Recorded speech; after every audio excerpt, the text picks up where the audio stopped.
bingung itu nanya-nanya, ini gimana itu, terus dia tiba-tiba cuma narik terus itu dibawa sama dia. Liburan bersama liburan gitu bersama. ya. Teman-teman mau ikut nggak nih? Boleh sih. Gimana nih kalau misalkan aku sama Kak Frankie bikin satu paketan buat kita semua pergi ke sana, setuju nggak? Kalau sudah punya e-passport, masih perlu nggak sih Kak bikin visa? Minasan, konnichiwa! Kembali lagi di Wagomu Japanese Class, masih bareng Manda pastinya. Di video kali ini bakal banyak info yang menarik banget buat teman-teman semua. Nah, sebelumnya kalian tahu nggak sih, kalau tanggal 22 Oktober kemarin itu tuh sebenarnya Jepang itu udah buka perbatasan buat kalian-kalian yang pengen liburan ke sana. Nah, kebetulan banget nih Manda udah nggak sabar ya pengen banget liburan ke sana. Terutama aku tuh pengen banget ke Disneyland Tokyo, teman-teman. Nah, hari ini aku bakalan ngobrol nih sama salah satu kenalan atau temen aku yang udah tahu banget lah pokoknya tentang pergi ke Jepang, liburan ke Jepang. Ini dia udah dari sebelah aku. Halo. Hai, Kak Frankie. Halo, salam kenal. Salam kenal. Jadi Kak Frankie ini dari sightseeing ya? Betul. Apa itu sightseeing? Halo, saya Frankie dari Sightseeing Tour and Travel. So, kalau kami itu perusahaan tour and travel.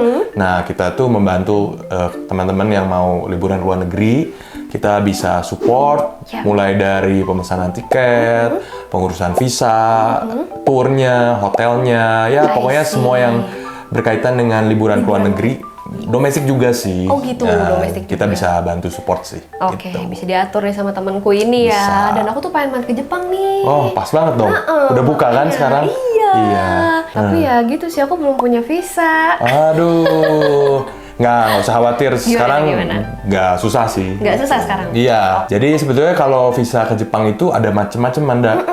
Kan Manda ke sana as turis ya? As a tourist. As a turis, jadi mungkin dilihat dulu nih pasportnya. Manda punya pasportnya apa? E-pasport atau pasport biasa? Pasport biasa. Nah, kalau pasport biasa itu bisa apply-nya single atau multiple. Oh, apa tuh bedanya? Jadi bedanya tuh kalau single itu cuma sekali kedatangan. Jadi Manda apply satu kali untuk kepergian satu kali dalam 3 bulan. Dalam 3 bulan. Nah, kalau multiple dalam 5 tahun itu bisa berkali-kali ke Jepangnya. I see. Oh. Kalau multiple itu harus minimal 2 kali ke Jepang. Jadi kalau Manda pertama kali ke Jepang. Pertama kali. Wah, berarti nggak bisa. Ya udah. Nggak apa-apa, nggak lah bercanda. Bisa. Cuma yang single aja. Cuma yang single aja, it's okay. Ntar bakal untuk bikin visanya sendiri bakal dibantuin nggak sih sama Bisa saya kita sih? bantu sih. Gitu. Asyik, dibantu juga. Susah nggak sih proses pembuatannya? Nah, tadi kalau Manda kan single. Single itu sebenarnya dibilang susah juga nggak susah-susah banget sih ya. Dibanding visa-visa negara lain. gitu? Jepang itu salah satu yang cukup simple lah ya, Cukup simple? let's say. Oke. Tapi memang mungkin beberapa requirement-nya, contohnya pasportnya berlaku minimal 6 bulan. Sebelum kadaluarsa ya? Sebelum kadaluarsa, terus udah gitu harus ada seperti dokumen pribadi, KTP, kartu keluarga. As usual lah As ya. usual, terus juga ada rekening pribadi 3 bulan terakhir. I see. Nah, Itu harus berapa tuh rekening pribadi? Gimana nih kalau misalkan teman-teman sih cuma 100.000 gitu kan nggak bisa ya? itu pertanyaan yang bagus sih. Sebetulnya in general sih kita nggak ada info dari embassy-nya minimal harus berapa sih. Tapi memang mungkin kenapa ditanya rekening, karena dia mau lihat selama di Jepang itu bisa ke cover nggak biayanya. I see. Nah, mungkin kalau kita sih suka menyarankan minimal ya, let's say mungkin di 10 juta minimal banget around itu. 10, jadi jangan turun gitu ya. Nah, karena memang dia juga lihatnya 3 bulan ya, Manda. Oke, 3 bulan. 3 bulan itu kenapa dia lihat 3 bulan? Karena dia mau lihat average kita, I see. transaksinya gitu. Jadi mungkin kalau teman-teman yang naik turun, nggak apa-apa, jangan khawatir. Karena dia tetap lihat 3 bulan terakhir.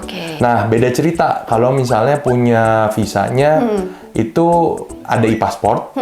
Nah, dia itu apply-nya visa waiver. Oh, itu gimana tuh bedanya? Nah, jadi kan di Indonesia kita ada e-passport ya. Ya. Khusus untuk e-passport, teman-teman yang punya e-passport, itu nggak usah urus visa.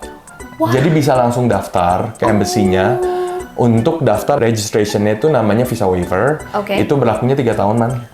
Requirement-nya cuma foto KTP, fotokopi KTP, sama form yang harus diisi, udah nggak usah pakai yang lain. Praktis banget. Visa nggak usah berarti nggak ya? usah. Nah, tapi tetap harus pertama kali daftar, tetap apply juga, tapi itu pasti langsung dapat. Berlakunya itu 3 tahun, Man. 3 tahun ya, oke. Teman-teman jadi lebih ngerti ya. Jadi kalau misalkan kita mau ke Jepang, either kita tadi apply yang e-passport yang Betul. tadi itu, atau paspor yang biasa ditambah visa Tambah pastinya. visa single kalau Visa pertama single kali. kalau pertama kali kayak aku. By the way, gue bawa contohnya Apa nih. nih? Kalau di sini Oke, kan oke. ada bedanya paspor yang biasa sama single tuh di sini. Kalau e-passport itu ada logo chipnya. Kalau paspor biasa nggak ada logonya. Oke, polosan ya. Polosan. Terus kalau teman-teman yang belum pernah lihat, visa single tuh bentuknya kayak gini nih. Coba kita lihat ya. Nah, kayak gini. Ini contoh visa single. Nah, kalau waiver itu kan berlaku 3 tahun. Itu kita bakal dapat cap, ya, stempel lah ya, bukan cap. Oke. Capnya itu berlaku selama 3 tahun. Nah, ini contohnya nih visa waiver. Di sini ditulis visa waiver registration buat diperbolehkan tinggal selama 15 hari. Paling lama tuh 15 hari. Nah, itu ternyata salah. Oh, salah. Jadi itu yang betul tuh sebetulnya 15 plus 1. Oke. Jadi di Jepang itu 50 days itu di luar hari kedatangan. I see. Baik juga nih ya. Iya, jadi sebetulnya mereka tuh kasihnya 16 hari. Karena orang Indonesia mikir 15 hari itu dari kedatangan. Tapi Start sebetulnya from kedatangan ya. kedatangannya disebut day zero. Day zero. Jadi day one-nya itu disebutnya hari kedua setelah kedatangan. Nah, kan jadi lebih paham Jadi ya. 16 hari, man. Jadi 16 hari. Kalau single juga sebenarnya kalau dilihat tuh single di sini dia berlakunya juga mostly itu 15 hari sih. Iya. Tapi kalau misalnya tiket pesawatnya itu lebih dari 15 hari, let's say 20 hari. 20 hari. Nah, nanti ini bisa ngikutin. Oh gitu. Jadi Bisa, nanti bisa embassy-nya ngeluarinnya sesuai dengan kita berapa lama di Kebutuhan Jepangnya. kitanya ya. Betul. Jadi nggak masalah kalau misalkan teman-teman mau liburannya 30 hari atau sebulan. Nggak apa-apa, It's okay bisa, ya. bisa. Ternyata bisa Gitu. teman-teman. Iya, oke. Tadi kita udah bahas nih all about visa ya. Kalau misalnya teman-teman masih punya pertanyaan boleh komen aja di bawah, nanti kita Ya. bantu jawab ya. Nah, sekarang aku penasarannya tentang harga tiketnya. Ini kita masuk era baru after COVID lah ya. Gimana sih ini lika-likunya harga tiket pesawat sekarang ke Jepang terutama Bagus nih ya? sih. Iya, pasti sih. Sebenarnya Jepang tuh one of the top destination yang kayak semua orang pengen sana. Iya dong, Bener-bener pasti. pengen sana. Apalagi pas kemarin abis buka tanggal 22 Oktober tuh, wah langsung udah Bludak ya? Bludak bener. Sampai kemarin ada teman saya di Jepang, dia bilang, gila Desember penuh banget, udah kayak pasar banget katanya. Bener-bener katanya pusing lihat semua Ya orang di mana-mana. ampun, iya, Karena iya, saking excitednya semua orang pengen ke Pasti. Jepang ya. Nah, itu pertanyaan bagus tiket. Emang sih sebenarnya tiket itu tricky ya, let's say. Tricky, iya, betul. Ada dari yang murah sampai mahal. Kalau mau cari tiket murah memang betul bisa langsung ke low cost airlines. Ya. Tapi low cost itu mungkin let's say dia bisa sampai 5 juta, under 5 juta juga bisa loh. Masih bisa ya. Return ya. Tapi lack off-nya itu biasa dia itu transitnya lama atau nggak pakai bagasi. Jadi belum include bagasi, nanti plus bagasi mungkin bisa nambah untuk return tambah 1 juta untuk Sama bagasinya aja aja. sih ya kalau Nah, gitu ya. betul. Cuma memang kalau mau tiba-tiba cari buat national carrier itu nggak gampang. Oke. Nah, untuk dapat harga promo ya, karena mereka kan memang setnya udah agak tinggi gitu. Betul sekali. Nah, tapi ada triknya. Gimana nih? Nah, dalam 1 tahun itu biasa ada 2 kali travel fair. Oke. Itu tuh travel fair banyak maskapainya, kayak Cathay, yang bisa ke Jepang tuh contoh Cathay Pacific, itu Singapore Airlines, Singapore Airlines terus bisa ya. ada JAL, ANA. Nah, mereka itu punya periode-periode di mana mereka ada travel fair. Promo ya? Promo. Asik nih. Biasanya dalam 1 tahun tuh 2 kali. Di bulan Februari sampai Maret, atau di bulan Agustusan gitu. Jadi Gitu.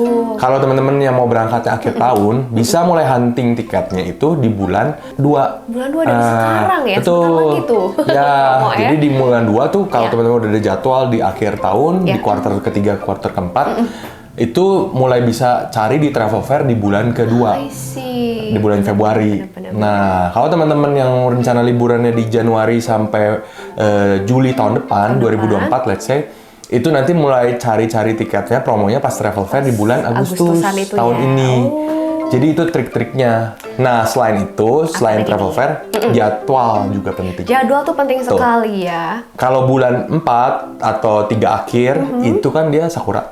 Betul. Itu pasti tiket termahal dalam 1 tahun tuh di situ High sama season di ya? Desember. Pasti, salju. Betul, high season. High season, Karena betul. semua sedunia kan libur ya, Betul Desember. banget. Jadi ya memang di situ cukup expensive ya. Hektik ya dan Hektik, expensive, betul. pasti. Jadi kalau saya boleh saran, perginya di bulan-bulan low season. Oke. Nah. Kalau musim gugur masuknya apa nih musim gugur? Musim gugur itu masuknya low season. Low season. Dan kalau boleh saran, berangkat di bulan 10-11 itu harga tiket juga nggak terlalu mahal dibanding dalam 1 tahun dibanding bulan-bulan lain. Itu termasuk yang harganya dan yang menurut saya yang cukup itu dapat momiji. Momijinya ini nih, melihat pemandangan daun-daun yang menjadi orange atau kemerahan ya. Tuh, itu bagus banget sih. Iya nih, musim gugur. Karena aku mungkin pengen ke Jepang tuh ketika musim gugur nih, Kak. Karena kayaknya cuacanya tuh paling enak tuh ketika lagi autumn gitu di sana. Suhunya pas lah. Pas ya? Kalau Anda mau ke Jepang? Mau dong. Wah, boleh dong kalau gitu. Wah, bikin aja kita bikin apa? Iya, liburan bersama liburan gitu bersama. ya. Teman-teman mau ikut nggak nih? Boleh sih. Gimana nih kalau misalkan aku sama Kak Frankie bikin satu paketan buat kita semua pergi ke sana, setuju nggak? Wah, mungkin kita bisa arrange di Oktoberan ya? Iya, menurut saya itu harganya pas sih ya. Kalau di Oktober kan harga tiket juga lagi lagi Nah, itu lah ya. mungkin boleh sih Man dibikin plan tuh. Kita coba ya Iya teman-teman sih, ya. Siapa yang tertarik boleh komen di bawah ya. Nah, aku juga sekalian mau nanya nih sama Kak Frank. Iya, Pernah nggak nih ada pengalaman-pengalaman ketika liburan ke Jepang lah, nyasar misalnya, atau enggak bingung juga kan kalau di sana kan katanya orang-orang itu nggak terlalu friendly dengan bahasa Inggris. Gitu. Jadi kalau yang nggak bisa Jepang tuh gimana tuh nanyanya? Pernah nggak sih ada pengalaman-pengalaman lucu? Banyak, bukan pernah lagi. Banyak ya. Karena kan dulu pertama kali ke Jepang tuh tahun 2014. 2014. Itu pertama kali ke Jepang, nekat aja sama temen-temen, nggak ada yang bisa bahasa Jepang. Backpacking gitu Backpacking, literally backpacking. Terus based on Google Translate aja sih ya sebetulnya. Wow. Ya udah aja hebat. gitu. Kita juga kan nggak kebayang ya, maksudnya kayak gimana orang bilang Jepang tuh orang-orangnya nggak ada yang bisa bahasa Inggris loh gini-gini. Udahlah hajar aja, dapat tiket murah waktu itu travel fair. Mantap. Udah kan kita berempat cowok-cowok berangkat. Nah di Shinjuku nih, Shinjuku tuh waduh itu bener-bener stasiun kereta yang paling membingungkan. Selama pernah ke beberapa stasiun di beberapa negara gitu ya. Shinjuku tuh benar-benar gede banget, terus udah gitu kayak bingung lah gitu petunjuknya. Ya? Nah mungkin 2015 waktu itu mungkin nggak se-friendly sekarang. Saya nggak tahu sih ya perbedaannya, saya agak lupa. Tapi saya ingat saya tuh banyak banget, lainnya tuh banyak banget. Bingung kan, kita bingung. Kalau nyasar udah sih ya kayaknya. Makanya itu harus agak hati-hati sih di situ. Memang salah satu yang membingungkan di Jepang itu transportasinya. Nah itu, jadi ya balik lagi ke pengalaman paling menarik itu pertama kali. Saya cari jalan, buka Maps. Udah Google Maps Literally sih. Maps atau Google Maps? Ya udah Google Maps sih. Tapi kayak tetap bingung gitu. Ini lainnya yang mana? Ini gimana? Terus tiba-tiba ada orang, bapak-bapak gitu. Cuma kayak nggak senyum nggak apa, tapi dia tiba-tiba datengin gitu kan. Terus kita kayak bingung gitu, nanya-nanya, ini gimana gitu. Terus dia tiba-tiba cuma narik terus itu dibawa sama dia. Kita kata kita, aduh gimana nih, masa kita diculik? Apa mau dijual organnya? Enggak lah. Sedih amat ya. Enggak lah, itu dibawa sama ini, ditarik. Ternyata dibawa kemana tuh? Ternyata dibawa sampai ke tempat yang kita tuju. Baik Jadi baik banget, ini bener-bener. bapak-bapaknya Jepang ini.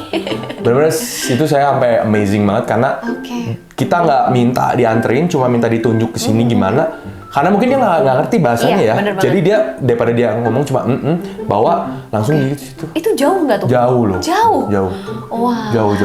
Dan baik banget. Ya itu amazingnya orang Jepang tuh di situ sih ya. Nah sekarang kita mungkin akan langsung masuk aja ke sesi Q&A karena kemarin Manda udah sempat pasang question box di Instagram kita. Kita lihat nih pertanyaan kalian ya, seseru apa nih? Nih dari Novia Silaban katanya harus punya tabungan berapa sih baru bisa ke Jepang? Mungkin kayak uang jajan itu kita tuh harus bawa uang berapa sih kalau mau ke sana? Mungkin katakanlah 7 hari gitu ya. Iya sih. Berapa?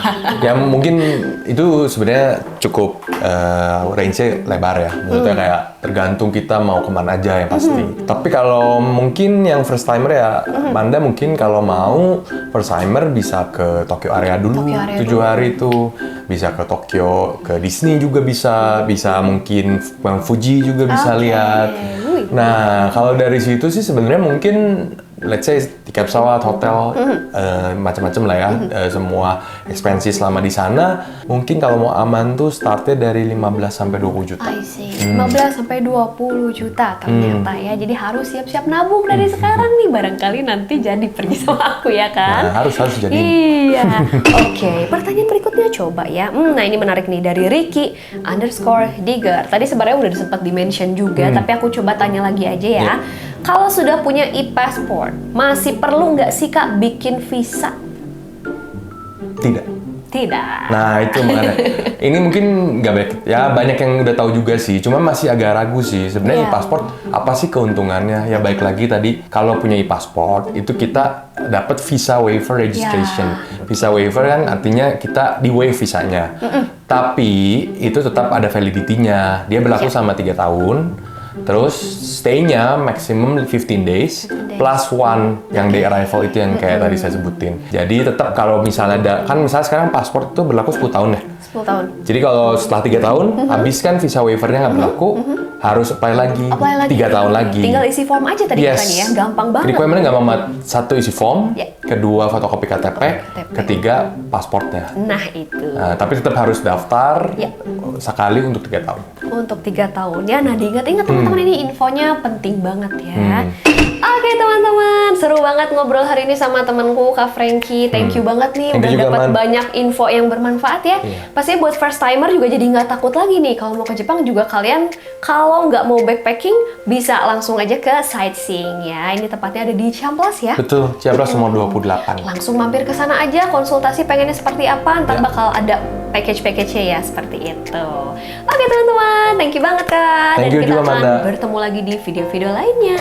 Dan jangan lupa buat yang tadi aku udah mention loh, aku kayaknya jadi deh bikin tour package juga nih. Boleh. Ayo, ya, bikin ya. dijalankan.